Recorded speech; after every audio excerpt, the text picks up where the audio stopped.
नमस्कार साथियों, कैसे हैं आप सब। उम्मीद करते हैं आप सभी जो है बिल्कुल जानदार और जबरदस्त होंगे। साथ में तैयारी भी अपनी ग्रुप डी की बेहतरीन तरीके से कर रहे होंगे।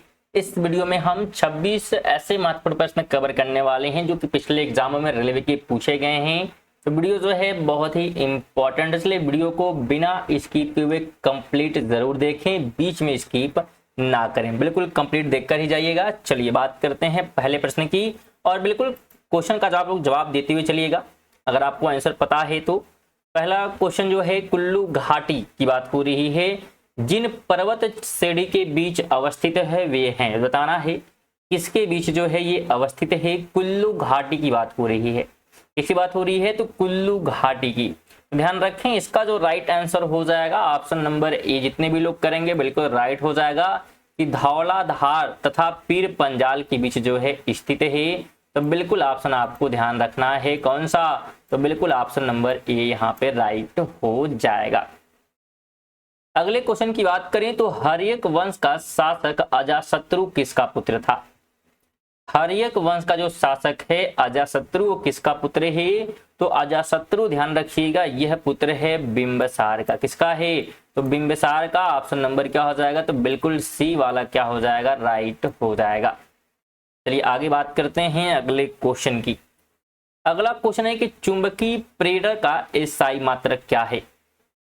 चुंबकीय प्रेरक की बात हो रही है तो इसका जो एसआई मात्रक होता है वह होता है टेस्ला। क्या होता है स्टूडेंट, तो बिल्कुल टेस्ला होता है। ऑप्शन नंबर बी राइट हो जाएगा। 4 नंबर है कि निम्नलिखित में से कौन सा भारतीय संविधान के अंतर्गत सही सुमेलित नहीं है। सही सुमेलित नहीं है की बात कर रहा है स्टूडेंट, तो बिल्कुल ध्यान रखेंगे। पंचायत की हम बात करेंगे तो बिल्कुल ये भाग 9 से जुड़ा हुआ है। नगर पालिका की अगर हम बात करते हैं तो ये जो है भाग 9 क से जुड़ा हुआ है। सहकारी समितियों की बात करेंगे तो भाग 9 ख से जुड़ा हुआ है। लेकिन अगर हम अधिकरण की बात करेंगे अधिकरण की, तो ये जो है भाग 10 से नहीं जुड़ा हुआ, ये जो है भाग 14 ई से जुड़ा हुआ, इसलिए ऑप्शन नंबर डी यहाँ राइट हो जाएगा। हमसे पूछा था कौन जो है सुमेलित नहीं है, तो डी वाला जो है सुमेलित नहीं है क्योंकि इसका जो है भाग 14 ए होना चाहिए। चलिए आगे बढ़ते हैं। 5 नंबर क्वेश्चन की बात करें तो निम्नलिखित में से कौन जनपद प्रयागराज जनपद के साथ सीमा नहीं बनाता है। निम्नलिखित में से कौन जनपद प्रयागराज जनपद के साथ सीमा नहीं बनाता है, यह पूछा जा रहा है स्टूडेंट। तो इसका जो राइट ऑप्शन हो जाएगा फतेहपुर सीकरी हो जाएगा। क्या हो जाएगा, बिल्कुल फतेहपुर सीकरी आपको ध्यान रखना है। आगे बात करते हैं तो 6 नंबर है अंतरराष्ट्रीय साक्षरता दिवस कब मनाया जाता है। अंतरराष्ट्रीय साक्षरता दिवस की बात की जा रही है तो यह मनाया जाता है 8 सितंबर को। कब मनाया जाता है, तो बिल्कुल 8 सितंबर को। ऑप्शन नंबर डी हो जाएगा। 7 की बात करें तो दक्षिण पूर्व एशिया का पहला नाइट स्काई अभ्यारण्य भारत के किस राज्य या केंद्र शासित प्रदेश में स्थापित किया जाएगा। तो यह जो है स्थापित किया जाएगा लद्दाख में। कहां पर, तो बिल्कुल लद्दाख में। एक मिनट, लद्दाख भी ऑप्शन हमारा है, बिल्कुल लद्दाख में क्या है ये स्थापित किया जाएगा। ऑप्शन नंबर आपको बी ध्यान रखना है। अगला क्वेश्चन है कि निम्न में से कौन सा अग्र मस्तिष्क का हिस्सा नहीं है। अग्र मस्तिष्क का हिस्सा नहीं है तो मेडुला। ऑप्शन नंबर क्या हो जाएगा, तो बिल्कुल ए ऑप्शन राइट हो जाएगा। अगले क्वेश्चन की बात करें तो आलू निम्नलिखित में से किसका एक प्रमुख स्रोत है।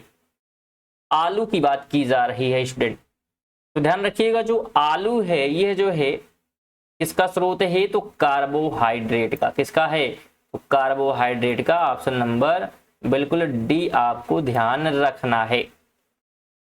चलिए आगे बात करते हैं। 10 नंबर है कि अजंता एवं एलोरा की गुफाएं किस नगर में स्थित हैं।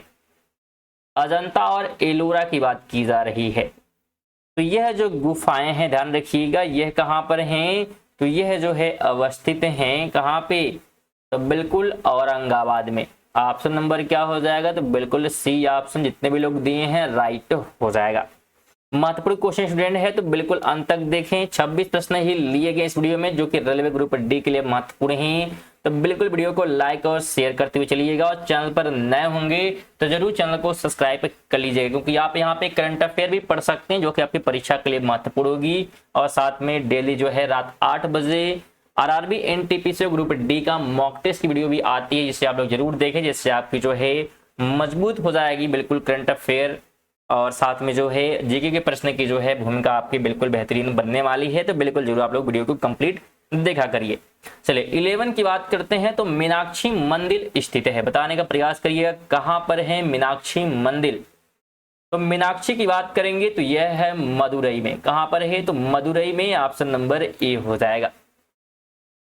अगला क्वेश्चन है कि WHO विश्व स्वास्थ्य संगठन की बात हो रही है, मुख्यालय स्थित है। तो WHO का मुख्यालय पूछा जा रहा है आपसे। तो WHO का जो मुख्यालय है, ध्यान रखिए कहां पर है, तो यह है जिनेवा स्विट्जरलैंड में WHO का मुख्यालय। तो बिल्कुल आप ध्यान रखें। चलिए आगे बढ़ते हैं। अगले क्वेश्चन की बात करें तो यदि सरकार द्वारा राज्य नीति के निर्देशक सिद्धांतों को लागू नहीं किया जाता तो एक नागरिक निम्नलिखित में से किसके पास जा सकता है? तो नागरिक जो है जा सकता है, इनमें से किसी के पास नहीं। ठीक है, तो ऑप्शन नंबर क्या हो जाएगा? तो बिल्कुल डी ऑप्शन राइट हो जाएगा। 14 की बात करते हैं। तो वित्तीय आपात कितने समय के लिए लागू किया जाता है? तो वित्तीय जो आपात है ये क्या है? इसकी कोई जो है अधिकतम अवधि नहीं है। ऑप्शन नंबर क्या हो जाएगा? तो बिल्कुल सी ऑप्शन राइट हो जाएगा।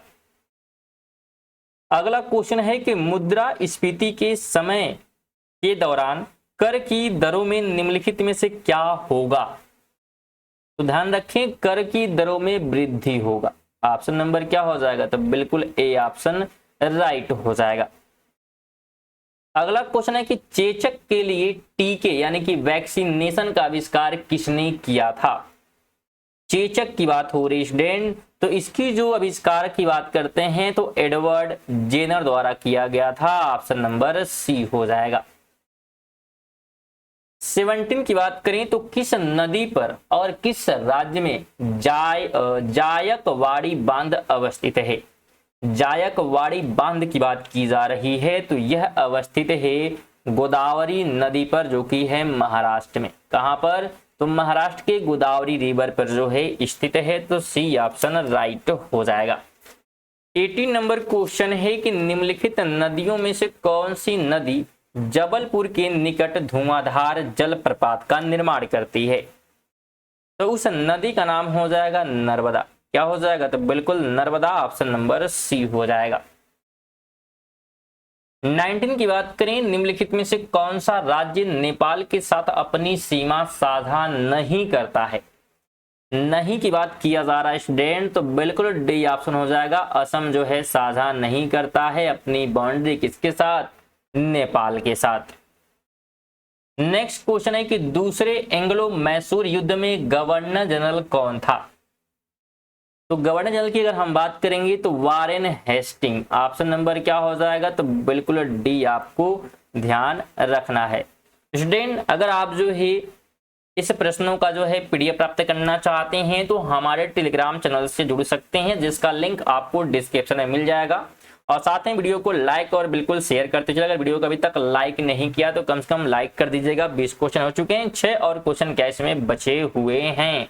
चलिए 21 की बात करेंगे तो प्रसिद्ध क्रांतिकारी गीत सरफरोशी की तमन्ना अब हमारे दिल में है, डैश की रचना किसने की? तो इसकी रचना की बात की जा रही है, तो इसके जो रचनाकार हैं कौन हैं?